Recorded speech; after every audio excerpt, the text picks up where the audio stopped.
Salam sejahtera untuk kita semua. Kami dari kelompok 4 akan mempresentasikan hasil dari tugas akhir kami, di mana kami akan menguji dari integrasi SNOR dan AID beserta AID penjadwalan. Yang pertama adalah pengujian integrasi SNOR dan AID. Dapat kita lihat merupakan website yang sudah kami bangun, dan di sini kami akan memonitoring SNOR dan AID. Untuk langkah awal, perlu dijalankan SNOR-nya dengan menggunakan komen yang di sebelah kiri.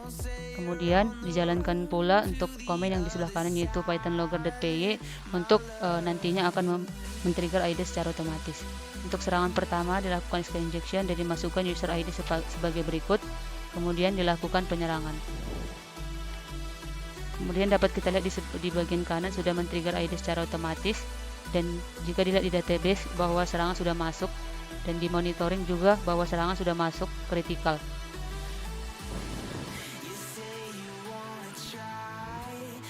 Ini ID sudah berjalan untuk melakukan pemeriksaan terhadap file atau direktori.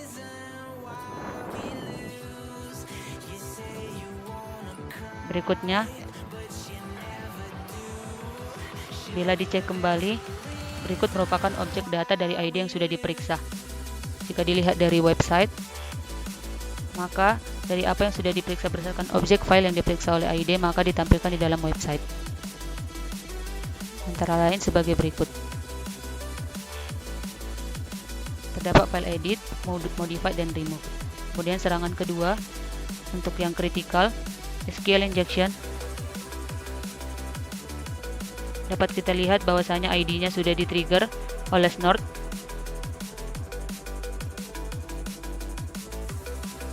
Dan di sini SNOR ID akan melakukan pemeriksaan terhadap file atau direktori. Selanjutnya adalah melakukan penyerangan yang high. Klasifikasinya high. Dapat kita lihat bahwasanya di dalam database sudah terlihat bahwasanya ada penyerangan high. Dan apabila dilihat di bagian ID monitor, bahwasanya objeknya sudah masuk dan tidak berganti dari sebelumnya karena dia high dan tidak menjalankan atau tidak men-trigger ID.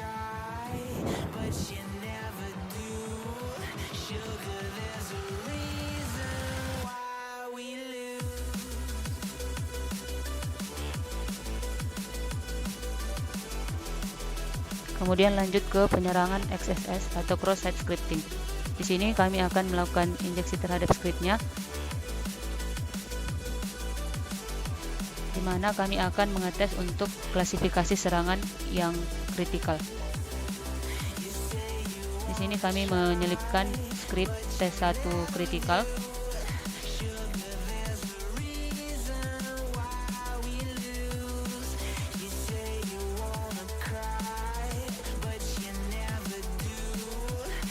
Seperti berikut ini.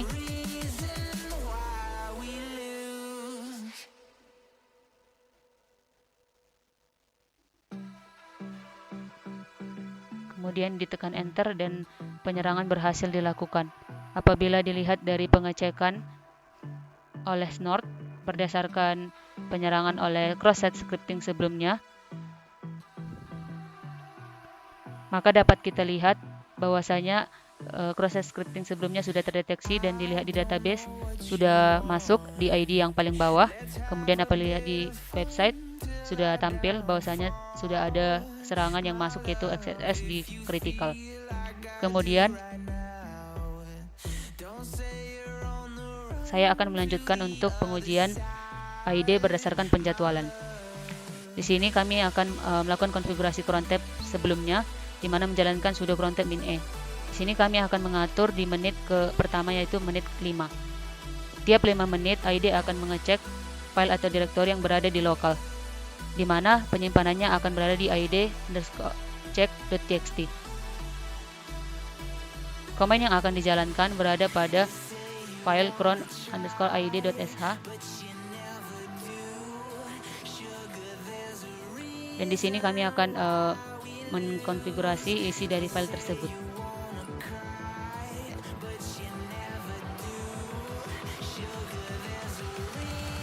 Dapat kita lihat bahwasanya di sini kami akan melakukan limit pengecekan di folder yang sudah kami cantumkan, dan kami akan melakukan pengujian untuk pemodifikasian file, di mana kami sudah menambahkan satu file, dan di sini kami akan melakukan penambahan file yang kedua.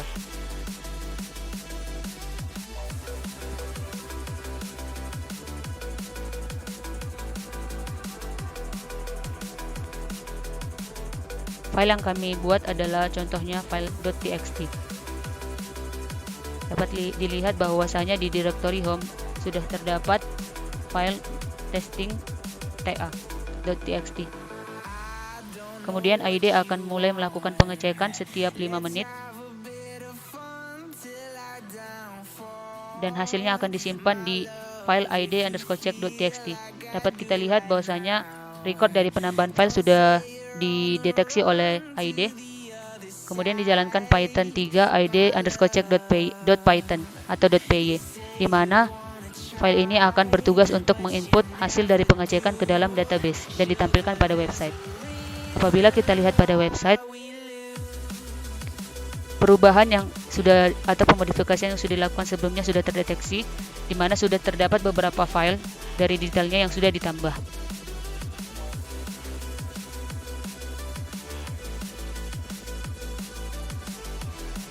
Berikutnya, saya akan menjelaskan tentang cron tab yang di bagian penjadwalan setiap 10 menit.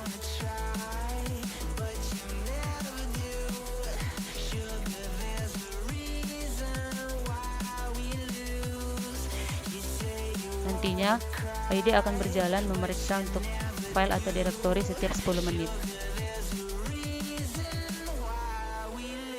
Apabila dicek cron tab -l sudah terbukti bahwasanya tadi konfigurasinya sudah berhasil dilakukan, kemudian kami akan melakukan limit pengecekan kembali di file cron_id.sh.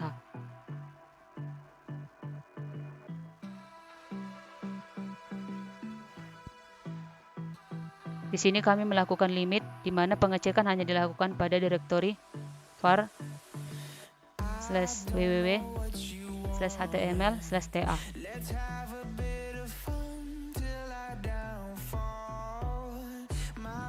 Kemudian kami akan melakukan pengujian kembali untuk melakukan pemodifikasian file, di mana dalam pengujian ini kami akan menambahkan file di dalam direktori /var/www/html/ta.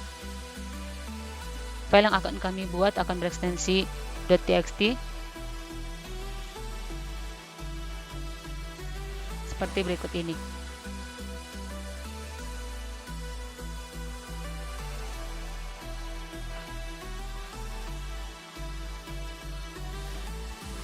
Dapat dilihat bahwasanya file sudah berhasil dibentuk. Kemudian ID akan kembali melakukan pengecekan setiap 10 menit, dan dapat dilihat apabila sudah berjalan 10 menit dari file yang sudah kami tambahkan tadi sudah terrecord oleh ID dan sudah deteksi. Kemudian menjalankan id_check.python untuk menginput data yang sudah direkam ke dalam database dan ditampilkan pada website.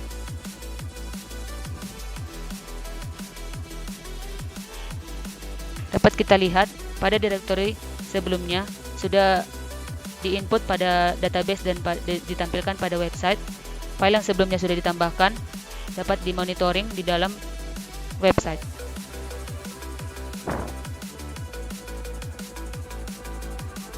Selanjutnya adalah melakukan pengecekan oleh ID setiap 15 menit.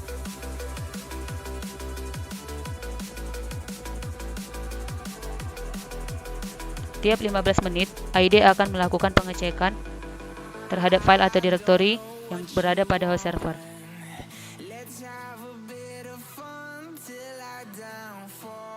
Apabila cron tab-nya sudah berhasil dikonfigurasi, dapat kita cek kembali cron tab -l untuk membuktikan bahwasanya cron tab sudah berhasil dibuat. Kemudian kita konfigurasi kembali file cron_id.sh untuk menjalankan limit pemeriksaan terhadap file atau direktori, di mana untuk tiap 15 menit ini kami membuat case pengujian akan melakukan pengecekan pada direktori /etc. Di sini kami akan melakukan pengujian untuk pemodifikasian file dan akan menambah file di folder /etc, di mana file tersebut akan berekstensi .txt.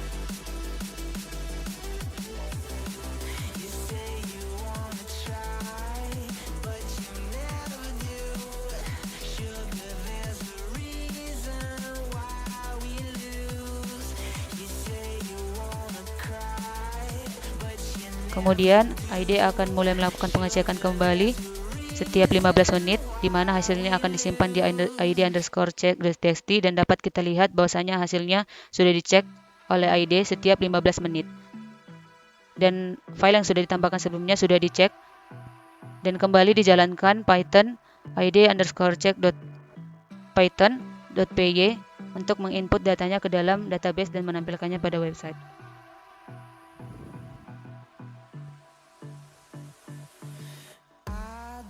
Kemudian kembali kita buka monitoring pada website. Dapat kita lihat bahwasanya di bagian direktori /etc, file yang sebelumnya sudah ditambahkan sudah direkam dan sudah terdeteksi oleh ID.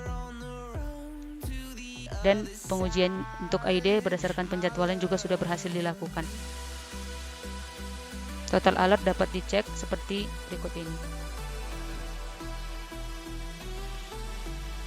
Sekian dari demonstrasi tugas akhir kami ucapkan terima kasih.